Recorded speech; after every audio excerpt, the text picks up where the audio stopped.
فیلم دارم میگیریم ولی پژوهشکده آقای یحیوی هستم. عباس جان گل، برادر عباس، مرکز ملی شبکه لرزونی وارد پهن کشور. اطلاعاتی که هستش اینجا. سلام، ساکرم آقای سجادی هستم، رفیق شفیقشون، دوست عزیزشون یحیوی جان گل. سلام هستم یحیوی، اینو من استاتوس میکنم یحیوی، خب بعد بهت میگم.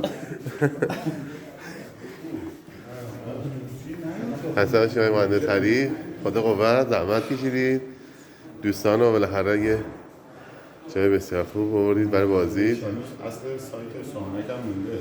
درسته، صحبت نداری هری؟ هیچ به نظر این کار لازمه یا باید انجام میشه. حالا ما به عنوان یه انجیو داریم کار رو انجام میدیم. مسئولیت دولتی باید تمام محصولین ساختار ببینن، باید مثل این ساختار زیاد بشه تو دسترس باشه.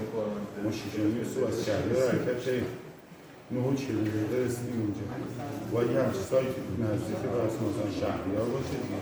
یکی از دلایلی که اصرار داریم میگیم شهریار آسان بشه همینه، امکانات زیر ساخته اون هم بیاد. درست. ما هم دارم کنیم مستان باشه. حسن باشید. بله.